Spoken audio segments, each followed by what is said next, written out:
Hi friends, welcome back to A V Shetty channel.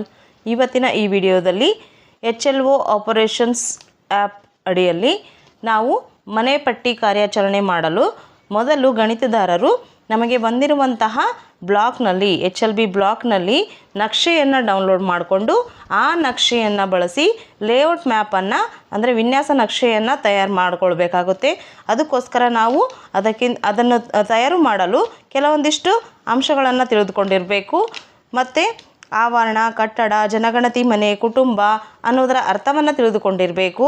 ಅಷ್ಟೇ ಅಲ್ಲದೆ ನಾವು ಒಂದೆರಡು ದಿನಗಳ ಮಟ್ಟಿಗೆ ಗಣತಿಯನ್ನು ಮಾಡದೆ ನಮಗೆ ಕೊಟ್ಟಿರುವಂತಹ HLB ಬ್ಲಾಕ್ ಅಡಿಯಲ್ಲಿ ಸುತ್ತ ಓಡಾಡಿಬಿಟ್ಟು ಆ ಮನೆಗಳನ್ನು, ಬೌಂಡ್ರಿಗಳನ್ನು ಮತ್ತು ಅಲ್ಲಿರುವಂತಹ ಕಟ್ಟಡಗಳನ್ನು ಅರ್ಥ ಮಾಡಿಕೊಂಡು ಸಂಖ್ಯಾ ರೂಪದಲ್ಲಿ ಅದನ್ನು ಚಿತ್ರ ರೂಪದಲ್ಲಿ ನಾವು ವಿನ್ಯಾಸ ಇಳಿಸ್ಬೇಕಾಗುತ್ತೆ.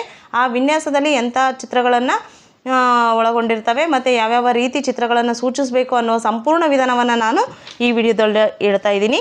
ಅದಕ್ಕಿಂತ ಮುಂಚೆ ಇನ್ನೂ ಯಾರ್ಯಾರು ನನ್ನ ವಿಡಿಯೋನ ಸಬ್ಸ್ಕ್ರೈಬ್ ಆಗದೆ ನೋಡ್ತಿದ್ದೀರೋ ಅವರೆಲ್ಲ ಈ ಕೂಡಲೇ ಎ ವಿ ಶೆಟ್ಟಿ ಚಾನಲನ್ನು ಸಬ್ಸ್ಕ್ರೈಬ್ ಆಗಿ ಪಕ್ಕದಲ್ಲಿರುವ ಬೆಲ್ ಐಕನ್ ಮೇಲೆ ಕ್ಲಿಕ್ ಮಾಡಿ ಆಲನ್ನು ಸೆಲೆಕ್ಟ್ ಮಾಡಿ. ಇದರಿಂದ ನಾನು ಯಾವುದೇ ವಿಡಿಯೋನ ಯೂಟ್ಯೂಬ್ನಲ್ಲಿ ಅಪ್ಲೋಡ್ ಮಾಡಿದ ತಕ್ಷಣ ನಿಮಗೆ ನೋಟಿಫಿಕೇಷನ್ ತಲುಪುತ್ತೆ. ಜೊತೆಗೆ ಮಾಹಿತಿ ಇಷ್ಟ ಆದರೆ ವಿಡಿಯೋನ ಲೈಕ್ ಮಾಡಿ ಅಂತ ಹೇಳ್ತಾ let us start the video. ಮೊದಲನೇದಾಗಿ ಮನೆ ಪಟ್ಟಿ ಬ್ಲಾಕ್ ಅಂತಂದರೆ HLO ಆ್ಯಪ್ನಲ್ಲಿ ನಮಗೆ ನಿಯೋಜಿಸಿರುವಂತಹ ಪ್ರದೇಶವನ್ನು ಮನೆ ಪಟ್ಟಿ ಬ್ಲಾಕ್ HLB ಬ್ಲಾಕ್ ಅಂತ ಕರಿತೀವಿ. ಇದು ನಾವು HLB ಬ್ಲಾಕನ್ನು ನಾವು HLO ಆ್ಯಪ್ನಿಂದ ಡೌನ್ಲೋಡ್ ಮಾಡ್ಕೊಳ್ಬೋದಾಗಿದೆ. ಅದು ಈ ರೀತಿ ಇಲ್ಲಿ ಕಾಣಿಸ್ತಿದೆಯಲ್ಲ, GPS ಚಿತ್ರಣ ಆಗಿರುತ್ತದೆ.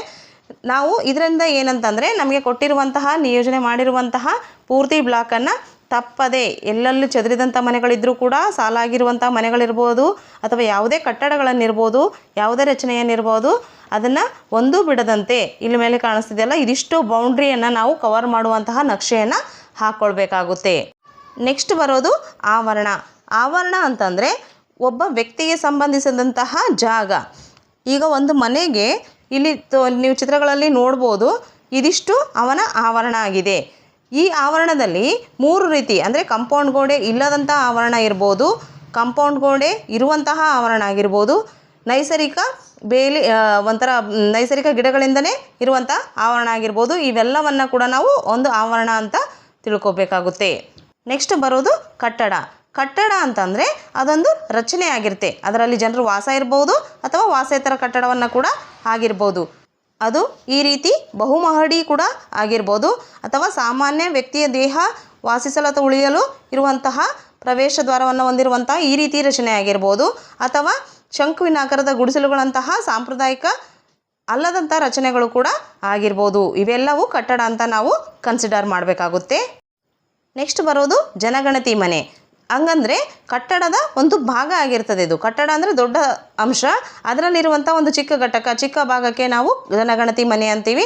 ಇದು ಒಂದು ಪ್ರತ್ಯೇಕವಾಗಿ ಘಟಕವಾಗಿ ಕೂಡ ಇರ್ಬೋದು ಅಥವಾ ಒಂದು ಕಟ್ಟಡದಲ್ಲಿ ಸಾಕಷ್ಟು ಮನೆಗಳು ಇದ್ದರೆ ಅದನ್ನು ಕೂಡ ನಾವು ಜನಗಣತಿ ಮನೆ ಅಂತ ಹೇಳ್ಬೋದು. ಅಂದರೆ ಇಲ್ಲಿ ಮುಖ್ಯ ದ್ವಾರವನ್ನು ಹೊಂದಿರ್ತದೆ. ಬೇರೆ ಬೇರೆ ಮುಖ್ಯ ದ್ವಾರ ಅಂದರೆ ಮೇನ್ ಬಾಗಿಲು, ಡೋರ್ಸು ಬೇರೆ ಬೇರೆಯಾಗಿ ಇರ್ತವೆ. ಇದು ಜನರು ಇದ್ದದ್ದು ಆಗಿರ್ಬೋದು ಅಥವಾ ಇರದೇ ಇರುವಂತಹದ್ದು ಅಂದರೆ ವಾಸೇತರ ಇರ್ಬೋದು ಅಥವಾ ವಾಸ ಇರುವಂತಹ ಸ್ಥಳ ಕೂಡ ಆಗಿರ್ಬೋದು ಅಥವಾ ಮಿಶ್ರ ಬಳಕೆಗೆ ಕೆಲವೊಂದು ಕಡೆ ಮನೆಯಲ್ಲಿ ವಾಸಿಸ್ತಾರೆ ಮತ್ತು ಜೊತೆಗೆ ಅದರ ಜೊತೆ ಕೆಲಸವನ್ನು ಕೂಡ ಅಲ್ಲೇ ಮಾಡ್ತಾರೆ. ಅಂಥ ಸ್ಥಳವನ್ನು ಕೂಡ ನಾವು ಜನಗಣತಿ ಮನೆ ಅಂತ ಪರಿಗಣನೆಗೆ ತೆಗೆದುಕೊಳ್ಬೇಕಾಗುತ್ತೆ. ಕಟ್ಟಡ ಮತ್ತು ಜನಗಣತಿ ಮನೆಗಳ ನಡುವೆ ಸ್ವಲ್ಪ ವ್ಯತ್ಯಾಸ ಇದೆ. ಅದನ್ನು ಚೆನ್ನಾಗಿ ಅರ್ಥ ಮಾಡ್ಕೊಳ್ಬೇಕಾಗುತ್ತೆ. ಉದಾಹರಣೆ ಇವುಗಳನ್ನು ಗಮನಿಸಿದಾಗ ನಿಮಗೆ ಗೊತ್ತಾಗುತ್ತೆ. ಈ 1ನೇ ಚಿತ್ರದಲ್ಲಿ ನೀವು ನೋಡ್ಬೋದು, ಇದು ಒಂದು ಕಟ್ಟಡ. ಆಮೇಲೆ ಇಲ್ಲಿ ಒಂದೇ ಕುಟುಂಬ ವಾಸವಾಗಿದೆ. ಹಂಗಾಗಿ ಇದು ಒಂದು ಜನಗಣತಿ ಮನೆ ಅಂತ ಕನ್ಸಿಡರ್ ಆಗುತ್ತೆ. ಅದರಲ್ಲಿ ನಾವು ಮೇನ್ ಗಮನಿಸಬೇಕಾಗಿರೋದು ಮುಖ್ಯ ದ್ವಾರ ಅಂದರೆ ಮೇನ್ ಡೋರ್ಗಳು ಎಷ್ಟಿದ್ದಾವೆ ಅನ್ನೋದ್ರ ಮೇಲೆ ಜನಗಣತಿ ಮನೆಗಳನ್ನು ಗುರುತಿಸ್ತೀವಿ. ಇನ್ನು ಕೆಳಗಡೆ ಇರುವಂಥ ಸೆಕೆಂಡ್ ಚಿತ್ರವನ್ನು ನೋಡಿದಾಗ ಇದು ಒಂದು ಕಟ್ಟಡ ಅಂದರೆ ಒಂದು ಪೂರ್ತಿ ಅಟ್ಯಾಚ್ ಇರುವಂತಹ ಮನೆ ಆಗಿದ್ದರೆ ಅದು ಒಂದು ಕಟ್ಟಡ. ಅಲ್ಲಿ ನೀವು ನೋಡ್ಬೋದು ಈ ಕಡೆ ಒಂದು ಈ ಕಡೆ ಒಂದು 2 ಪಾರ್ಟಿಷನ್ಸ್ ಇದ್ದಾವೆ. ಅಂದರೆ ಇಲ್ಲಿ ಒಂದು ಫ್ಯಾಮಿಲಿ ವಾಸವಾಗಿದೆ, ಇಲ್ಲಿ ಒಂದು ಫ್ಯಾಮಿಲಿ ವಾಸವಾಗಿದೆ. ಅದಕ್ಕೋಸ್ಕರ ಇದು 2 ಜನಗಣತಿ ಮನೆಗಳನ್ನು ಹೊಂದಿದೆ ಅಂತ ಅರ್ಥ. ನೆಕ್ಸ್ಟ್ ಈ ಚಿತ್ರದಲ್ಲಿ ಇದು ಕೂಡ ಒಂದು ಕಟ್ಟಡ. ಇಲ್ಲಿ 4 ಫ್ಲೋರ್ಗಳಿವೆ. ಅಲ್ಲಿ 4 ಮನೆಗಳು ಸಪ್ರೇಟ್ ವಾಸವಾಗಿರುವಂತಹ ಜನಗಳಿದ್ದಾರೆ. ಅದಕ್ಕೋಸ್ಕರ ಇದನ್ನು ಒಂದು ಕಟ್ಟಡ 4 ಜನಗಣತಿ ಮನೆ ಅಂತ ಹೇಳಬೇಕಾಗುತ್ತೆ. ಅದೇ ರೀತಿ ಈ ಚಿತ್ರದಲ್ಲಿ ನೋಡಿದಾಗ ಇದೊಂದು ಅಪಾರ್ಟ್ಮೆಂಟ್ ಇದೆ. ಇಲ್ಲಿ 8 ಜನಗಣತಿ ಮನೆಗಳಿವೆ, ಕಟ್ಟಡ ಮಾತ್ರ ಒಂದೇ ಇದೆ. ಅಂದರೆ ಯಾವುದೋ ಒಬ್ಬ ವ್ಯಕ್ತಿಯ ಹೆಸರಿಗೆ ಒಂದು ಅಪಾರ್ಟ್ಮೆಂಟ್ ಪೂರ್ತಿ ಅವನ ಹೆಸರಿಗೆ ಇದ್ದು ಅವರು 8 ಮನೆಗಳನ್ನು ಬಾಡಿಗೆ ರೂಪದಲ್ಲಿ ಪಡಿತಾ ಇದ್ದರೆ ಅದನ್ನು ನಾವು ಈ ರೀತಿ ಒಂದು ಕಟ್ಟಡ ಮತ್ತು 8 ಜನಗಣತಿ ಮನೆಗಳಂತ ಗುರುತಿಸಬೇಕಾಗುತ್ತೆ. ಒಂದು ವೇಳೆ ಆ ಅಪಾರ್ಟ್ಮೆಂಟ್ಗಳನ್ನು ಅಲ್ಲಿರುವಂಥ ಜನಗಣತಿ ಮನೆಗಳಲ್ಲಿ ವಾಸಿಸುವಂಥ ಜನರಿಗೆ ಮಾರಿಬಿಟ್ಟು ಅವರ ಹೆಸರಿಗೆ ರಿಜಿಸ್ಟ್ರೇಷನ್ ಆಗಿದ್ದರೆ ಆಗ ಒಂದು ಕಟ್ಟಡ ಅಂತ ಬರೆಯೋಕ್ಕೆ ಬರಲ್ಲ, 8 ಕಟ್ಟಡ 8 ಜನವಸತಿ ಮನೆ ಅಂತೇಳಿ ನಾವು ಬರಿಬೇಕಾಗುತ್ತೆ. ಇದನ್ನು ಚೆನ್ನಾಗಿ ನೆನ್ಪಿಟ್ಕೊಳ್ಬೇಕು. ಇನ್ನು ಕುಟುಂಬ ಅಂದರೆ ಏನು? ಕೆಲಸ ಮಾಡೋರು ಕೂಡ ಕುಟುಂಬದ ಭಾಗವಾಗ್ತಾರೋ, ಅಥವಾ 2-3 ಜನ ವಿದ್ಯಾಭ್ಯಾಸಕ್ಕಾಗಿ ಸ್ನೇಹಿತರು ಒಂದೇ ಮನೆಯಲ್ಲಿ ರೂಮ್ ಶೇರ್ ಮಾಡಿಕೊಂಡ್ರೆ ಅದು ಕುಟುಂಬ ಆಗುತ್ತಾ? ಅಥವಾ ಜೈಲು, ವೃದ್ಧಾಶ್ರಮ ಇವೆಲ್ಲವೂ ಕುಟುಂಬ ಆಗ್ತವ ಅನ್ನೋದನ್ನು ನಾವೀಗ ನೋಡ್ತಾ ಹೋಗೋಣ. ಕುಟುಂಬದಲ್ಲಿ ಸಾಮಾನ್ಯ ಕುಟುಂಬ, ಸಂಸ್ಥಾರೂಪದ ಕುಟುಂಬ ಮತ್ತು ವಸತಿ ರಹಿತ ಕುಟುಂಬ ಅಂತ 3 ರೀತಿಯ ಕುಟುಂಬಗಳನ್ನು ನೋಡ್ತಾ ಹೋಗಬೇಕಾಗುತ್ತೆ ನಾವು. ಮೊದಲನೇದಾಗಿ ಸಾಮಾನ್ಯ ಕುಟುಂಬ ಅಂದರೆ ದಂಪತಿಗಳು ಅಥವಾ ಪರಸ್ಪರ ಸಂಬಂಧ ಇರುವಂಥ ವ್ಯಕ್ತಿಗಳೊಂದು ಗುಂಪು ಸಾಮಾನ್ಯವಾಗಿ ಒಂದು ಜನಗಣತಿ ಮನೆಯಲ್ಲಿ ವಾಸವಾಗಿದ್ದರೆ ಅವರು ಅಲ್ಲೇ ಅಡುಗೆ ಮಾಡಿಕೊಂಡು ಊಟ ಮಾಡಿದರೂ ಸರಿ, ಹೊರಗಡೆಯಿಂದ ಊಟ ತಂದು ಸೇವಿಸಿದರೂ ಕೂಡ ಅವರದು ಸಾಮಾನ್ಯ ಕುಟುಂಬ ಅಂತ ನಾವು ಪರಿಗಣನೆಗೆ ತೆಗೆದುಕೊಳ್ಬೇಕಾಗುತ್ತೆ. ಎರಡನೇದು ಸಂಸ್ಥಾರೂಪದ ಕುಟುಂಬ ಅಂತಂದರೆ ಪರಸ್ಪರ ಸಂಬಂಧ ಇಲ್ಲದೇ ಇರುವಂಥ ವ್ಯಕ್ತಿಗಳ ಒಂದು ಗುಂಪು, ಅಂದರೆ ತುಂಬ ಜನ ಸೇರಿ ಒಂದು ಸಂಸ್ಥೆಯಲ್ಲಿ ವಾಸ ಮಾಡಿರ್ತಾರೆ. ಅವರಿಗೋಸ್ಕರ ಒಂದು ಸ್ಪೆಷಲ್ ಆಗಿರುವಂಥ ಅಡುಗೆ ಮನೆ ಇರ್ತದೆ, ಎಲ್ಲರಿಗೂ ಕೂಡ ಅದೇ ಅಡುಗೆ ಮನೆಯ ಊಟವನ್ನು ಸೇವಿಸ್ತಾ ಇರ್ತಾರೆ. ಅಂಥದ್ದನ್ನು ನಾವು ಸಂಸ್ಥಾರೂಪ ಕುಟುಂಬ ಅಂತೀವಿ. ಉದಾಹರಣೆಗೆ ವಸತಿ ಗೃಹಗಳಾಗಿರ್ಬೋದು, ಮೆಸ್ಸುಗಳು, ಹಾಸ್ಟೆಲ್ಗಳು, ಹೋಟೆಲ್ಗಳು, ಅಭಯಾಶ್ರಮ, ವೃದ್ಧಾಶ್ರಮ, ಭಿಕ್ಷುಕರ ಪರಿವರ್ತನಾಲಯ, ಬಂದಿಖಾನೆಗಳು, ಜೈಲುಗಳು, ವೃದ್ಧಾಶ್ರಮಗಳು, ಆಶ್ರಮಗಳು ಇವೆಲ್ಲ ಕೂಡ ಇದರಲ್ಲಿ ಬರ್ತವೆ. ಇಲ್ಲೊಂದು ಅತಿಥಿ ಗೃಹ ಅಂದರೆ PG ಅಂತ ಹೇಳ್ತೀವಲ್ಲ ಸಿಟಿಗಳಲ್ಲಿ, ಆ ಥರ ಒಂದು ಉದಾಹರಣೆ ತಗೊಂಡಿದ್ದಾರೆ. ಸನ್ನಿವೇಶ 1ರಲ್ಲಿ ಅಲ್ಲಿ ಅಡುಗೆ ಮನೆ ಇದೆ, ಆದರೆ PG ನೋಂದಣಿಯಾಗಿದ್ದರೆ ಅದು ಸಂಸ್ಥಾರೂಪದ ಕುಟುಂಬ, ಅದು PG ರಿಜಿಸ್ಟ್ರೇಷನ್ ಆಗಿರಬೇಕು. PG ರಿಜಿಸ್ಟ್ರೇಷನ್ ಆಗಿದ್ದಿಲ್ಲ ಅಂದರೆ ಅದು ಸಾಮಾನ್ಯ ಕುಟುಂಬ, ಬೇರೆ ಬೇರೆ ಕುಟುಂಬದವರೆಲ್ಲ ಬಂದು ಸೇರಿ ಇದ್ದರೂ ಕೂಡ ಅದು ಸಾಮಾನ್ಯ ಕುಟುಂಬ ಅಂತಲೇ ನೀವು ಸಮೀಕ್ಷೆಯಲ್ಲಿ ತೋರಿಸ್ಬೇಕಾಗುತ್ತೆ. ಒಂದು ವೇಳೆ ಸನ್ನಿವೇಶ 2ರಲ್ಲಿ ಇಲ್ಲಿ ನೋಡ್ಬೋದು ನೀವು, ಸಾಮಾನ್ಯ ಅಡುಗೆ ಮನೆ ಇರಲಿಲ್ಲ, ಕೇವಲ ಬರ್ತಾರೆ, ಇರ್ತಾರೆ, ಹೋಗ್ತಾರೆ, ಹೊರಗಡೆ ಮೆಸ್ ಹಚ್ಚಿ ಊಟ ಮಾಡ್ತಾರೆ ಅಂತಂದರೆ ಅಂಥದ್ದು ಏನಾಗುತ್ತೆ ಅಂತಂದರೆ ಅದು ಒಂದೊಂದು ಕುಟುಂಬ, ಅಂದರೆ ಒಬ್ಬೊಬ್ಬರು ಇರುವಂತಹ ರೂಮ್ ಕೂಡ ಒಂದೊಂದು ಸಪ್ರೇಟ್ ಮನೆಯಾಗಿ ನಾವು ಸಮೀಕ್ಷೆಯನ್ನು ತೋರಿಸ್ಬೇಕಾಗುತ್ತೆ. ನೆಕ್ಸ್ಟ್ 3ನೇ ವಿಧ ವಸತಿ ರಹಿತ ಕುಟುಂಬಗಳಂದರೆ ಅವರಿಗೆ ಮನೆಯೇ ಇರಲ್ಲ, ಅವರು ಎಲ್ಲಾದರೂ ಸಿಮೆಂಟ್ ಪೈಪ್ಗಳಲ್ಲಿ, ರಸ್ತೆಯ ಅಂಡರ್ಗ್ರೌಂಡ್ಗಳಲ್ಲಿ, ಈ ರೀತಿ ಸ್ಟೆಪ್ಸ್ಗಳ ಕೆಳಗಡೆ, ದೊಡ್ಡ ದೊಡ್ಡ ನಿರ್ಮಾಣ ಹಂತದಲ್ಲಿರುವ ಕಟ್ಟಡಗಳ ಮುಂಭಾಗದಲ್ಲಿ ಈ ರೀತಿ ವಾಸಿಸ್ತಾರೆ. ಅವರು ವಸತಿ ರಹಿತ ಕುಟುಂಬ ಅಂತ ಕನ್ಸಿಡರ್ ಮಾಡಬೇಕಾಗುತ್ತೆ. ಕಟ್ಟಡ ಮತ್ತು ಜನಗಣತಿ ಮನೆ ಅರ್ಥ ಆಗೋ ಸಲುವಾಗಿ ಇದೊಂದು ಉದಾಹರಣೆಯನ್ನು ನಾನು ಹೇಳ್ತೀನಿ. ಇಲ್ಲಿ 1, 2, 3, 4 ಈ 4 ಮನೆಗಳಿಗೆ ಬೇರೆ ಬೇರೆ ಪ್ರವೇಶ ದ್ವಾರ ಇದೆ. ಅದಕ್ಕೋಸ್ಕರ ಇವು 4 ಕೂಡ ಕಟ್ಟಡ 1, ಆನಂತರ ಮನೆ ಗಣತಿ ಸಂಖ್ಯೆ ಕೂಡ ಜನಗಣತಿ ಮನೆ ಕೂಡ 1 ಅಂತ ನಾವು ತೋರಿಸ್ತೀವಿ. ಇನ್ನು 5 ಮತ್ತು 6ನೇದು ಬೇರೆ ಬೇರೆ ಪ್ರವೇಶ ದ್ವಾರಗಳಿವೆ, ಆದರೆ ಒಬ್ಬ ವ್ಯಕ್ತಿನೇ ಬಳಸ್ತಾನೆ, ಮೇಲಿಂದ ರೂಮು ಕೆಳಗಿನ ರೂಮು ಎರಡೂ ಕೂಡ. ಅದಕ್ಕೋಸ್ಕರ ಅದು ಕೂಡ ಕಟ್ಟಡ 1, ಜನಗಣತಿ ಮನೆ ಕೂಡ 1 ಅಂತ ಆಗುತ್ತೆ. ನೆಕ್ಸ್ಟ್ 7ನಲ್ಲಿ 7, 8, 9 ಈ 3ರಲ್ಲಿ ಒಬ್ಬನೇ ಬಳಸ್ತಾ ಇದ್ದರೆ ಅದು ಕೂಡ ಕಟ್ಟಡ 1, ಜನಗಣತಿ ಮನೆ 1 ಅಂತ ನಾವು ಕನ್ಸಿಡರ್ ಮಾಡಬೇಕಾಗುತ್ತೆ. ಒಂದು ವೇಳೆ ಈ 5ನೇ ಕಟ್ಟಡ ಬೇರೆಯವರು, 6ನೇ ಕಟ್ಟಡ ಬೇರೆ ಕುಟುಂಬದವರು ನೆಲೆಸಿದರೆ ಅದು ಕಟ್ಟಡ 1 ಆಗುತ್ತೆ, ಜನವಸತಿ ಮನೆಗಳು 2 ಅಂತ ಆಗುತ್ತೆ. ಅಂದರೆ ಕಟ್ಟಡ ಸಂಖ್ಯೆ 5ನೇದು, ಜನವಸತಿ ಮನೆಗಳು 2. ಅದೇ ಥರ 6 ಮತ್ತು 3 ಜನವಸತಿ ಮನೆಗಳು ಅಂತ ಹಾಕಬೇಕಾಗುತ್ತೆ. ನೆಕ್ಸ್ಟ್ ಈ ಮೊದಲನೇ ಚಿತ್ರದಲ್ಲಿ ನೋಡಿ 1 ಅಂತ ಇದೆಯಲ್ಲ, ಈ ಕಟ್ಟಡದಲ್ಲಿ 6 ದ್ವಾರಗಳಿವೆ, ಆದರೂ ಕೂಡ ಅದು ಒಂದೇ ಕಟ್ಟಡ ಮತ್ತು 1 ಜನಗಣತಿ ಮನೆ ಆಗುತ್ತೆ. ನೆಕ್ಸ್ಟ್ ಈ ಕಡೆ ಇನ್ನೊಂದು 2 ಮತ್ತು 3 ಇದೆಯಲ್ಲ, ಅಲ್ಲಿ 2 ಪ್ರವೇಶ ದ್ವಾರಗಳಿವೆ, ಬಟ್ ಬೇರೆ ಬೇರೆ ಕುಟುಂಬ ವಾಸಿಸ್ತಿದೆ. ಹಾಗಾಗಿ ಏನಂತಂದರೆ 2ನೇದು 1 ಜನಗಣತಿ ಮನೆ ಆಗುತ್ತೆ, 3ನೇದು 1 ಜನಗಣತಿ ಮನೆ ಆಗುತ್ತೆ, 1ನೇದೊಂದು, ಟೋಟಲಿ 3 ಏನಾಗುತ್ತೆ ಜನಗಣತಿ ಮನೆ. ಕಟ್ಟಡ ಮಾತ್ರ ಒಂದೇ ಅಂತ, ಯಾಕಂದರೆ ಒಂದೇ ಆವರಣದಲ್ಲಿ ಇದೆ. ನೆಕ್ಸ್ಟ್ ಈಗ ಈ ಕಡೆ ಚಿತ್ರದಲ್ಲಿ ನೋಡ್ಬೋದು, 2 ಕೋಣೆಗಳನ್ನು ಒಂದು ಕುಟುಂಬ ಬಳಸ್ತಾ ಇದೆ ಮತ್ತು 3 ಕೋಣೆಗಳನ್ನು ಇನ್ನೊಂದು ಕುಟುಂಬ ಬಳಸ್ತಾ ಇದೆ. ಬೇರೆ ಬೇರೆ ಪ್ರವೇಶ ದ್ವಾರ ಇದ್ದರೂ ಕೂಡ ಈ 2 ಕೋಣೆಗಳಿರೋದು 1 ಜನಗಣತಿ ಮನೆ ಆಗುತ್ತೆ, ಈ 3 ಕೋಣೆಗಳಿರುವಂಥದ್ದು ಇನ್ನೊಂದು ಜನಗಣತಿ ಮನೆ ಅಂತ ನಾವು ಲೆಕ್ಕಕ್ಕೆ ತಗೊಳ್ಬೇಕಾಗುತ್ತೆ. ಇನ್ನು ಹಳ್ಳಿಗಳಲ್ಲಿ ಬಂದರೆ ಈ ರೀತಿಯ ಕಟ್ಟಡವನ್ನು ನಾವು ನೋಡ್ಬೋದು, ಈ ರೀತಿಯ ಮನೆಗಳನ್ನು ನಾವು ನೋಡ್ಬೋದು. ಒಂದು ಕಟ್ಟಡ, ಒಂದು ಮುಖ್ಯ ವಾಸಸ್ಥಳ ಇದೆ, ಒಂದು ಅಡುಗೆ ಮನೆ ಇದೆ, ಒಂದು ಶೌಚಾಲಯ ಇದೆ, ಒಂದು ಬೈಠಕ್ಕಿದೆ. ಈ ರೀತಿ ಒಂದೇ ಆವರಣದಲ್ಲಿ ಒಬ್ಬ ವ್ಯಕ್ತಿಗೆ ಸಂಬಂಧಿಸಿದ ಇಷ್ಟೆಲ್ಲ ಸಪ್ರೇಟ್ ರಚನೆಗಳನ್ನು ನೋಡ್ಬೋದು. ಇದೆಲ್ಲದನ್ನು ಒಬ್ಬ ವ್ಯಕ್ತಿನೇ ಬಳಸ್ತಾ ಇದ್ದ ಅಂತಂದರೆ ಇದನ್ನು ಒಂದು ಕಟ್ಟಡ, ಒಂದು ಜನಗಣತಿ ಮನೆ ಅಂತ ನಾವು ಲೆಕ್ಕಕ್ಕೆ ತಗೊಳ್ಬೇಕು. ಇನ್ನು ಮನೆ ಸಂಖ್ಯೆಗಾಗಿ ಮಾರ್ಗಸೂಚಿಗಳೇನೆಂದರೆ, ಜನಗಣತಿಗಾಗಿ ಮನೆ ಸಂಖ್ಯೆಯನ್ನು ಇಡೋದು ಅಂದರೆ ಮನೆ ಪಟ್ಟಿ ಬ್ಲಾಕಿಯಲ್ಲಿ ಪ್ರತಿಯೊಂದು ಕಟ್ಟಡ ಜನಗಣತಿ ಮನೆಗೆ ವ್ಯವಸ್ಥಿತವಾಗಿ ನಿಗದಿಪಡಿಸಿ ಸಂಖ್ಯೆಯನ್ನು ಹೊಂದಿದೆ ಅಂತ ನಾವು ತಿಳ್ಕೋಬೇಕು. ಒಂದು ವೇಳೆ ಅದಕ್ಕೆ ಮನೆ ಸಂಖ್ಯೆಯನ್ನು ಪುರಸಭೆ, ಪ್ರಾಧಿಕಾರ ಈ ಥರ ಕೊಟ್ಟಿದ್ದಿಲ್ಲ ಅಂದರೆ, ಯಾವುದೇ ಸಂಖ್ಯೆ ಅಸ್ತಿತ್ವದಲ್ಲಿ ಇಲ್ಲ ಅಂದರೆ ಇಡೀ ಮನೆ ಪಟ್ಟಿ ಬ್ಲಾಕಿಗೆ ಗಣಿತದಾರರು ಹೊಸ ನಂಬರನ್ನು ಅಂದರೆ ಹೊಸ ಸಂಖ್ಯೆಯನ್ನು ಕೂಡ ನಾವು ಕೊಡ್ಬೋದಾಗಿದೆ. ಆ ರೀತಿ ನೀವು ಕಟ್ಟಡಗಳು, ಮನೆ ಸಂಖ್ಯೆಗಳಿಗೆ ನಂಬರ್ ಕೊಡ್ತಾ ಹೋಗ್ತಿರ್ತೀರಿ. ಆ ರೀತಿ ಮನೆಯಲ್ಲಿ ಈಗ 10ನೇ ಮನೆಗೆ, ಹಿಂದಿನ ಮನೆಗೆ 10ನೇ ನಂಬರ್ ಅಂತ ಕೊಟ್ಟಿರ್ತೀರ, ಈ ಮನೆಗೆ ನೆಕ್ಸ್ಟ್ ಈ ಮನೆಗೆ 11 ಅಂತ ಕೊಟ್ಟಿರ್ತೀರ.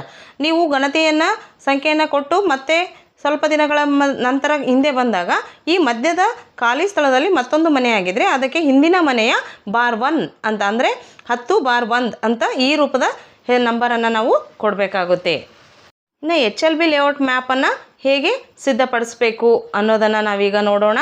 ಅದಕ್ಕೋಸ್ಕರ ಲೇಔಟ್ ಮ್ಯಾಪ್ನಲ್ಲಿ ಏನೇನು ಇರಬೇಕು ಅಂತಂದರೆ, ಯಾವುದೇ ಮನೆಪಟ್ಟಿ ಬ್ಲಾಕ್ ಪ್ರದೇಶಕ್ಕೆ ಆ ಸ್ಥಳದ ವಿವರಗಳನ್ನು ಒಳಗೊಂಡಿರಬೇಕು. ಅಲ್ಲಿರುವಂಥ ಎಲ್ಲ ಕಟ್ಟಡಗಳು, ಆಮೇಲೆ ಕಟ್ಟಡದ ಸಂಖ್ಯೆ, ಜನಗಣತಿ ಮನೆಗಳ ಎಣಿಕೆ ಎಲ್ಲವನ್ನು ಕೂಡ ಹೊಂದಿರಬೇಕು.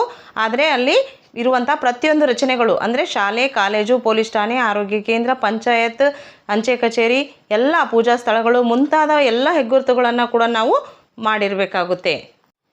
ನಿಮಗೆ ನಿಯೋಜಿಸಲಾದಂತಹ ಮನೆ ಪಟ್ಟಿ ಬ್ಲಾಕ್ನೊಳಗೆ ಸಂಪೂರ್ಣ ವ್ಯಾಪ್ತಿಯನ್ನು ಫಸ್ಟ್ ನೀವು ಲೇಔಟ್ ಮ್ಯಾಪಲ್ಲಿ ರೌಂಡಾಗಿ ಹಾಕ್ಕೊಳ್ಬೇಕಾಗುತ್ತೆ. ನಂತರ ಲೇಔಟ್ ಮ್ಯಾಪ್ನಲ್ಲಿ ವಸತಿಯೇತರ, ಮಿಶ್ರ ಬಳಕೆ, ಖಾಲಿ ಮನೆಗಳು ಇಂಥ ವಿವಿಧ ಉದ್ದೇಶಗಳಿಗಾಗಿ ಬಳಸಲಾಗುವ ಎಲ್ಲ ಕಟ್ಟಡ ರಚನೆಗಳನ್ನು ನಾವು ಚಿತ್ರದಲ್ಲಿ ಇಳಿಸಬೇಕು. ಯಾವ್ಯಾವ ಚಿತ್ರಗಳನ್ನು ಯಾವ ರೀತಿ ಇಳಿಸ್ಬೇಕು ಅನ್ನೋದನ್ನು ನಾನು ಮುಂದೆ ಹೇಳ್ತೀನಿ. ಸರಿಯಾದ ಮನೆ ಸಂಖ್ಯೆ ವ್ಯವಸ್ಥೆ ಅಸ್ತಿತ್ವದಲ್ಲಿದ್ದರೆ ನಿರಂತರ ಸಮಸ್ಯೆಗಳನ್ನು ನಿಗದಿಪಡಿಸಿ ಲೇಔಟ್ ಮ್ಯಾಪ್ನಲ್ಲಿ ಅದನ್ನು ಬರಿಬೇಕಾಗುತ್ತೆ. ಕೈಪಿಡಿಯಲ್ಲಿ ಇದ್ರ ಬಗ್ಗೆ ಸೂಚನೆಗಳನ್ನು ಕೂಡ ಕೊಟ್ಟಿರ್ತಾರೆ. ಪ್ರತಿಯೊಂದು ಮನೆಪಟ್ಟಿ ಬ್ಲಾಕ್ಗಳಿಗೆ ಪ್ರತ್ಯೇಕವಾಗಿ ಲೇಔಟ್ ಮ್ಯಾಪನ್ನು ನಾವು ಹಾಕಬೇಕಾಗುತ್ತೆ. ಅಂದರೆ ನಮಗೆ ಒಂದೇ ಬ್ಲಾಕ್ ಕೊಟ್ಟಿದ್ರೆ ಒಂದು ಮ್ಯಾಪ್ ಹಾಕಬೇಕಾಗುತ್ತೆ. ಅಕಸ್ಮಾತ್ ಏನಾದರೂ 2 ಮನೆಪಟ್ಟಿ ಬ್ಲಾಕ್ಗಳನ್ನು ಕೊಟ್ಟಿದ್ದರೆ ಅವರು 2 ಮ್ಯಾಪ್ಗಳನ್ನು ಹಾಕಬೇಕಾಗುತ್ತೆ. ಇನ್ನು ಬೇರೆ ಬೇರೆ ಮನೆಪಟ್ಟಿ ಬ್ಲಾಕ್ಗಳನ್ನು ವಿಭಜಿಸುವ ಗಡಿಯನ್ನು ಸ್ಪಷ್ಟವಾಗಿ ನಾವಲ್ಲಿ ತೋರಿಸಬೇಕಾಗುತ್ತೆ. ಒಂದು ಗ್ರಾಮ ಅಥವಾ ವಾರ್ಡ್ನೊಳಗೆ ಇರುವಂತಹ ಮನೆಪಟ್ಟಿಯಿಂದ ಯಾವುದೇ ಭಾಗ ಅಥವಾ ಮನೆಯನ್ನು ಬಿಡದಂತೆ ನಾವು ನೋಡ್ಕೊಳ್ಬೇಕಾಗುತ್ತೆ. ಒಂದಕ್ಕಿಂತ ಹೆಚ್ಚು ಬ್ಲಾಕ್ಗಳೇನಾದರೂ ನಿಯೋಜನೆ ಆಗಿತ್ತು ಅಂತಂದರೆ ಅಂಥವರು 2 ನಕ್ಷೆಗಳನ್ನು ಹಾಕಬೇಕಾಗುತ್ತೆ. ಒಂದೇ ಏಕಕಾಲದಲ್ಲಿ ಒಂದೇ ನಕ್ಷೆಯಲ್ಲಿ ಮನೆ ಸಂಖ್ಯೆಗಳನ್ನು ತೋರಿಸಬಾರ್ದು. ಇನ್ನು ನಿಯೋಜಿಸಲಾದಂತಹ ಮನೆಪಟ್ಟಿ ಬ್ಲಾಕ್ ಪ್ರದೇಶದಲ್ಲಿ ಏನಾದರೂ ವ್ಯತ್ಯಾಸ ಇದ್ದರೆ ನೀವು ಮೇಲ್ವಿಚಾರಕರಿಗೆ ವಿಚಾರಿಸ್ಬೋದಾಗಿದೆ. ಇದೆಲ್ಲ ಆದ ನಂತರ ನಾವು ವಿಚಾರಕರನ್ನು ಕರೆಸಿಬಿಟ್ಟು ನಮ್ಮ ನಕ್ಷೆ ಸರಿಯಾಗಿದೆ ಅನ್ನೋದನ್ನು ವೀಕ್ಷಿಸಿ ಅವರಿಗೆ ಒಂದು ಕಾಪಿ ಸಲ್ಲಿಸಬೇಕಾಗುತ್ತೆ. ಮನೆಪಟ್ಟಿ ಬ್ಲಾಕ್ ವಿನ್ಯಾಸ ನಕ್ಷೆ ತಯಾರಿಕೆಯಲ್ಲಿ ಫಸ್ಟ್ ಬಳಸಬೇಕಾದಂಥ ಚಿಹ್ನೆಗಳನ್ನು ನೋಡ್ತಾ ಹೋಗೋಣ. ನಾವು ಬ್ಲಾಕ್ ಗಡಿಯನ್ನು ಹಾಕಬೇಕಾದ್ರೆ ಈಗ ಇಲ್ಲಿ ತೋರಿಸ್ತಿದ್ದೀನಲ್ಲ, ಈ ರೀತಿ ಫಸ್ಟ್ ಬಾರ್ಡರನ್ನು ಸುತ್ತ ನಮ್ಮದು ಎಷ್ಟು ನಕ್ಷೆ ಲೇಔಟ್ ಮ್ಯಾಪ್ ಎಷ್ಟು ಬರುತ್ತಲ್ಲ ಆ ರೀತಿ ನಕ್ಷೆಯ ಬಾರ್ಡರನ್ನು ಹಾಕಬೇಕು. ಇಲ್ಲಿ ಗಮನಿಸಬೇಕಾದಂಥ ಅಂಶ ಏನಂದರೆ 4 ದಿಕ್ಕುಗಳಲ್ಲಿ ನೆರೆಯ ಮನೆಪಟ್ಟಿ, ಜನಗಣತಿ ಬ್ಲಾಕ್, ಬೇರೆ ಬ್ಲಾಕ್ ಇದ್ದರೆ ಆ ಬ್ಲಾಕ್ ಅಥವಾ ಬೇರೆ ಗ್ರಾಮ ಇದ್ದರೆ ಗ್ರಾಮದ ಹೆಸರು ಅದನ್ನು ಹಾಕೋದನ್ನು ಮರಿಬಾರ್ದು. ನೆಕ್ಸ್ಟ್ ಇನ್ನು ಕಟ್ಟಡಗಳನ್ನು ನಾವು ತೋರಿಸ್ಬೇಕಾದ್ರೆ ಪಕ್ಕಾ ವಾಸವಿರುವಂಥ ಮನೆಯಾದರೆ ಈ ರೀತಿಯ ಚಿತ್ರವನ್ನು ಹಾಕಬೇಕು. ಪಕ್ಕಾ ವಾಸೇತರ ಮನೆಯಾಗಿದ್ದರೆ ಈ ರೀತಿಯ ಚಿತ್ರವನ್ನು ನಾವು ಹಾಕಬೇಕಾಗುತ್ತೆ. ನೆಕ್ಸ್ಟ್ ಇನ್ನು ಕಚ್ಚಾ ಮತ್ತು ವಾಸವಿರುವಂಥ ಮನೆಯಾದರೆ ಈ ಚಿತ್ರವನ್ನು ಹಾಕಬೇಕು.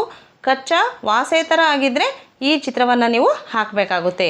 ಇನ್ನು ರಸ್ತೆ, ರೈಲ್ವೆ ಮಾರ್ಗಗಳನ್ನು ಗುರುತಿಸುವಾಗ ಪಕ್ಕಾ ರಸ್ತೆ ಆಗಿದ್ದರೆ ಈ ರೀತಿ 2 ಲೈನ್ಗಳನ್ನು ಹಾಕಬೇಕು. ಕಚ್ಚಾ ರಸ್ತೆ ಆದರೆ ಈ ರೀತಿ ಡಾಟೆಡ್ ಲೈನ್ ಇರುವಂತಹ 2 ಲೈನ್ಗಳನ್ನು ಹಾಕಬೇಕು.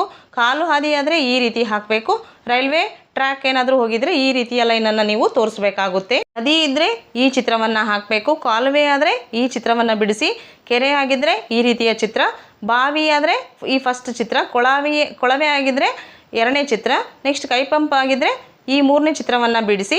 ನೆಕ್ಸ್ಟ್ ದೇವಾಲಯ ಆಗಿದ್ದರೆ 1ನೇ ಚಿತ್ರ. ಮಸೀದಿ ಆಗಿದ್ದರೆ 2ನೇ ಚಿತ್ರ. ಚರ್ಚ್ ಆಗಿದ್ದರೆ ಈ 3ನೇ ಚಿತ್ರ. ಗುರುದ್ವಾರ ಆಗಿದ್ದರೆ ಈ 4ನೇ ಚಿತ್ರವನ್ನು ಬಿಡಿಸಬೇಕು. ಅದೇ ರೀತಿ ಶಾಲೆ ಆಗಿದ್ದರೆ ಆ ಚೌಕದಲ್ಲಿ ಎಸ್ ಅಂತ ಬರಿಬೇಕು. ನೆಕ್ಸ್ಟ್ ಔಷಧಾಲಯ ಆಗಿದ್ದರೆ ಡಿ ಅಂತ ಬರಿಬೇಕು. ನೆಕ್ಸ್ಟ್ ಪಂಚಾಯತ್ ಆಗಿದ್ದರೆ ಪಿ ಅಂತ ಬರೀಬೇಕು, ಅಂಚೆ ಕಚೇರಿ ಆಗಿದ್ದರೆ ಪಿ ಒ ಅಂತ ಬರೀಬೇಕು. ಈಗ ಒಂದು ಉದಾಹರಣೆಗೆ ಕಟ್ಟಡ ಸಂಖ್ಯೆ 6 ಅಂತಿದೆ. ಕಟ್ಟಡದ ವಿಧ ಅದು ಕಚ್ಚಾ ಆಗಿದೆ ಮತ್ತು ವಾಸೇತರ ಅಂದರೆ ಅಲ್ಲಿ ಯಾರೂ ವಾಸ ಮಾಡೋಲ್ಲ. ಜನಗಣತಿ ಮನೆ ಸಂಖ್ಯೆ 1 ಇದೆ ಅಲ್ಲಿ. ಅದನ್ನು ನಾವು ಹೇಗೆ ತೋರಿಸ್ತೀವಿ ಅಂದರೆ ಒಳಗಡೆ ಆ ಕಟ್ಟಡ ಕಚ್ಚಾ ಆಗಿರೋದ್ರಿಂದ ತ್ರಿಭುಜವನ್ನು ಮತ್ತು ವಾಸೇತರ ಆಗಿರೋದ್ರಿಂದ ಅದನ್ನು ಶೇಡ್ ಮಾಡಿಬಿಟ್ಟು ಒಳಗಡೆ 6 ಅಂತ ಬರೀಬೇಕು. ಜನಗಣತಿ ಮನೆ 1 ಇದ್ದ ಸಲುವಾಗಿ ನಾವು ಅಲ್ಲೇನು ನಂಬರನ್ನು ಬರಿಬೇಕಾಗಿಲ್ಲ. ಇನ್ನು 9ನೇ ಕಟ್ಟಡ ಸಂಖ್ಯೆ ನೋಡಿ ಪಕ್ಕ ಇದೆ. ಆ ಪಕ್ಕ ಅಂತಂದರೆ ನಾವು ಖಾಲಿ ಚೌಕವನ್ನು ಇಳಿಸ್ಬೇಕು. ವಾಸ ಇರೋದರಿಂದ ಶೇಡ್ ಮಾಡೋದಿಲ್ಲ. ನೆಕ್ಸ್ಟ್ ಕಟ್ಟಡ ಸಂಖ್ಯೆ 9 ಒಳಗಡೆ ಬರೆಯೋದು. ನೆಕ್ಸ್ಟ್ ಜನಗಣತಿ ಮನೆ ಸಂಖ್ಯೆ 2 ಇದೆ. ಆ ಕಟ್ಟಡ ಸಂಖ್ಯೆನ ನಾವು ಹೊರಗಡೆನೂ ಬರಿಬೋದು. ನಾನಿಲ್ಲಿ ತೋರಿಸ್ತಿದ್ದೀನಿ ನೋಡಿ. ಈ ರೀತಿ CN ಅನಂತರ ಪಕ್ಕದಲ್ಲಿ ಕಟ್ಟಡ ಸಂಖ್ಯೆ ಅಂದರೆ 9, ನೆಕ್ಸ್ಟ್ ಬ್ರಾಕೆಟಲ್ಲಿ ಜನವಸತಿ ಮನೆಗಳ ಸಂಖ್ಯೆ 2 ಇದ್ದಾವೆ ಅಂತ ಈ ರೀತಿ ತೋರಿಸುವ ರೀತಿಯಲ್ಲಿ ನಕ್ಷೆಯನ್ನು ಬಿಡಿಸಬೇಕಾಗುತ್ತೆ. ಇದೇ ರೀತಿ ಕಟ್ಟಡ ಸಂಖ್ಯೆ 10, 15 ಕೂಡ ತೋರಿಸಿದ್ದಾರೆ. ಆ ಮ್ಯಾಪ್ ತಯಾರಿಸುವಂತಹ ಮೊದಲು ನೀವೇನು ಮಾಡಬೇಕಾಗುತ್ತೆ ಅಂದರೆ ನೀವು ಹಾಕ್ಕೊಂಡಿರುವಂಥ HLO ಆ್ಯಪ್ ಇರುತ್ತಲ್ಲ, ಆ ಆ್ಯಪ್ನಲ್ಲಿ ನೀವು HLB ಮ್ಯಾಪನ್ನು ಡೌನ್ಲೋಡ್ ಮಾಡ್ಕೊಳ್ಬೇಕು. ನಂತರ ಮೇಲ್ವಿಚಾರಕರೊಂದಿಗೆ ನಿಮ್ಮ ಬ್ಲಾಕ್ ಪ್ರದೇಶಕ್ಕೆ ಗಡಿಯನ್ನು ಎಲ್ಲ ಸುತ್ತಾಡಿ ನೋಡಿಬಿಟ್ಟು ಮನೆಗಳನ್ನು ಗುರುತಿಸ್ಕೊಳ್ಬೇಕಾಗುತ್ತೆ. ನಂತರ ಸೂಚನಾ ಕೈಪಿಡಿಯಲ್ಲಿರುವಂಥ ಸೂಚನೆಗಳನ್ನು ಎಚ್ಚರಿಕೆಯಿಂದ ಓದಿಕೊಂಡು ಆಮೇಲೆ ಅದರಲ್ಲಿ ನೀಡಿರುವಂತಹ ಖಾಲಿ ಲೇಔಟ್ ಮ್ಯಾಪ್ ಏನಿರುತ್ತಲ್ಲ ಅದರಲ್ಲೇ ನೀವು ಲೇಔಟ್ ಮ್ಯಾಪನ್ನು ಹಾಕಬೇಕಾಗುತ್ತೆ. ಕಟ್ಟಡ ಸಂಖ್ಯೆಯನ್ನು ಅನುಕ್ರಮವಾಗಿ ಬರಿಬೇಕಾಗುತ್ತೆ. ಜೊತೆಗೆ ಒಂದು ವೇಳೆ ವ್ಯವಸ್ಥಿತ ಸಂಖ್ಯೆ ಇರಲಿಲ್ಲ ಅಂದರೆ ನಾವು ಕಟ್ಟಡ ಸಂಖ್ಯೆಗಳನ್ನು ನಿಯೋಜಿಸಿ ಕೊಡ್ಬೋದಾಗಿದೆ. ಇಲ್ಲಿ ಹಂತಗಳನ್ನು ನಾವು ಈ ರೀತಿ ಮಾಡೋದ್ರಿಂದ ಈಸಿಯಾಗಿ ಮ್ಯಾಪನ್ನು ಹಾಕ್ಬೋದು. ಮನೆ ಪಟ್ಟಿ ಬ್ಲ್ಯಾಕನ್ನು ಅರ್ಥ ಮಾಡಿಕೊಳ್ಬೇಕು. ನೆಕ್ಸ್ಟ್ ಮನೆ ಪಟ್ಟಿ ಬ್ಲ್ಯಾಕ್ ಪ್ರದೇಶನ ತಿಳಿದುಕೊಳ್ಬೇಕು. 3 ದಿನಗಳಲ್ಲಿ ಈ ಮ್ಯಾಪನ್ನು ತಯಾರು ಮಾಡಬೇಕು. ಕಟ್ಟಡ ಸಂಖ್ಯೆಗಳನ್ನು ಗುರುತಿಸಬೇಕು. ನಂತರ ಹೆಸರುಗಳೊಂದಿಗೆ ಹೆಗ್ಗುರುತುಗಳು ಏನಿರ್ತಾವಲ್ಲ ಅದನ್ನು ಕೂಡ ಬರಿಬೇಕು. ಮೇಲ್ವಿಚಾರಕರೊಂದಿಗೆ ಓಡಾಡಿ ಪರಿಶೀಲನೆ ಮಾಡಿಕೊಂಡು ಅಂತಿಮಗೊಳಿಸಿ ನಾವು ಅವರಿಗೆ ಸಲ್ಲಿಸಬೇಕಾಗುತ್ತೆ. ಈಗ ನೋಡಿ, ಈ ರೀತಿಯ ನಾವು ಮ್ಯಾಪನ್ನು HLBನಿಂದ ಡೌನ್ಲೋಡ್ ಮಾಡಿಕೊಳ್ಬೇಕು. ನಂತರ ಈ ರೀತಿ ಕೈಪಿಡಿಯಲ್ಲಿ ಕೊಟ್ಟಿರುವಂತಹ ಇಂತಹ ಹಾಳೆಯಲ್ಲಿ ಆರಂಭಿಕ ಬಿಂದುವನ್ನು ಅಂದರೆ ನಾವು ಸ್ಟಾರ್ಟಿಂಗ್ ಎಲ್ಲಿಂದ ಶುರು ಮಾಡಬೇಕಂದ್ರೆ ವಾಯುವ್ಯ ದಿಕ್ಕದಿಂದ ಆಗ್ನೇಯ ಕಡೆ ಹೋಗುವಂತೆ ಕೊನೆಗೊಳ್ಳುವಂತೆ ಮ್ಯಾಪನ್ನು ರಚಿಸಬೇಕಾಗುತ್ತೆ. ಇದೇ ದಿಕ್ಕಿನಲ್ಲಿ ನಾವು ಇಲ್ಲೇನು ತೋರಿಸಿದಲ್ಲ ಈ ರೀತಿ ಮ್ಯಾಪನ್ನು ತಯಾರು ಮಾಡಿಕೊಳ್ಬೇಕು. ಈಗ ಮನೆ ಪಟ್ಟಿ ಬ್ಲ್ಯಾಕ್ ಗಡಿಗಳನ್ನು ನಾವು ಫಸ್ಟ್ ಈ ರೂಪದಲ್ಲಿ ಹಾಕ್ಕೊಳ್ಬೇಕು. ನಂತರ ಈ ರೀತಿ ಮನೆ ಪಟ್ಟಿ ಬ್ಲಾಕ್ನ ವಿನ್ಯಾಸದ ಅವಲೋಕನ ನೋಡ್ಕೊಂಡು ಬಂದಿರ್ತೀವಲ್ಲ ಅದರಂತೆ ಎಲ್ಲೆಲ್ಲಿ ರಸ್ತೆಗಳಿವೆ, ಬೀದಿಗಳಿವೆ ಅಥವಾ ಇತರ ನೈಸರ್ಗಿಕ ಯಾವುದಾದ್ರೂ ಮೂಲಗಳು ಅಂದರೆ ಹೊಂಡ, ಕೆರೆ ಈ ರೀತಿ ಇರ್ತಾವಲ್ಲ ಆ ಎಲ್ಲವನ್ನು ಇಲ್ಲಿ ನಾವು ಮೊದಲು ಮಾರ್ಕ್ ಮಾಡ್ಕೊಳ್ಬೇಕಾಗುತ್ತೆ. ಇನ್ನೂ ಲಭ್ಯವಿದ್ದರೆ ಆ ರಸ್ತೆಗಳಿಗೆ ನೀವು ಬೀದಿಗಳ ಹೆಸರನ್ನು ಕೂಡ ಕೊಟ್ಟರೆ ನಿಮಗೆ ಈಸಿ ಆಗುತ್ತೆ. ನೆಕ್ಸ್ಟ್ ಇದಾದಮೇಲೆ ನಾವೇನು ಮಾಡಬೇಕಾಗುತ್ತೆ ಅಂದರೆ ಕಟ್ಟಡ ಸಂಖ್ಯೆಯೊಂದಿಗೆ ಕಟ್ಟಡಗಳನ್ನು ನಾವಿಲ್ಲಿ ಗುರುತಿಸಿ ಈ ಹಿಂದೆ ಚಿತ್ರಗಳನ್ನು ಹೇಳಿದ್ದೀನಲ್ಲ, ವಾಸ ಇದ್ದರೆ ಹೇಗೆ, ವಾಸೇತರ ಇದ್ದರೆ ಹೇಗೆ, ಗುಡಿ ಇದ್ದರೆ, ಶಾಲೆ ಇದ್ದರೆ ಅವೆಲ್ಲವನ್ನು ಒಳಗೊಂಡಿರುವಂತಹ ಎಲ್ಲೆಲ್ಲಿ ಯಾವ್ಯಾವ ದಾರಿಯಲ್ಲಿ ಆ ಮನೆಗಳು, ಆ ಕಟ್ಟಡಗಳು, ಆ ರಚನೆಗಳು ಕಾಣಿಸ್ತಾವೋ ಅವುಗಳ ಚಿತ್ರವನ್ನು ನಾವಿಲ್ಲಿ ಬಿಡಿಸಿ ಅದು ಯಾವ ವಾಯುವ್ಯ ದಿಕ್ಕಿನಿಂದ ಈಶಾನ್ಯ ದಿಕ್ಕಿಗೆ ನಾವು ಬಾಣದ ಗುರುತಿನ ಮೂಲಕ ತೋರಿಸಬೇಕಾಗುತ್ತೆ. ಆಗ ಈ ರೀತಿಯ ಮನೆ ಪಟ್ಟಿ ಬ್ಲ್ಯಾಕ್ ವಿನ್ಯಾಸದ ಮ್ಯಾಪ್ ತಯಾರಾಗುತ್ತೆ. ಇದನ್ನು ನಾವು ಒಂದು ಪ್ರತಿ ನಿಮ್ಮಲ್ಲಿಟ್ಕೊಂಡು ಇನ್ನೊಂದು ಪ್ರತಿ ಸೂಪರ್ವೈಸರ್ಗಳಿಗೆ ಕೊಡಬೇಕಾಗುತ್ತೆ. ಗೊತ್ತಾಯ್ತಲ್ಲ ಫ್ರೆಂಡ್ಸ್, ಈ ರೀತಿ ನಾವು ನಕ್ಷೆಯನ್ನು ತಯಾರು ಮಾಡಬೇಕು. ವಿಡಿಯೋ ಇಷ್ಟ ಆದರೆ ಲೈಕ್ ಕೊಡಿ. ಮುಂದಿನ ವಿಡಿಯೋದೊಂದಿಗೆ ಸಿಗೋಣ. Bye friends.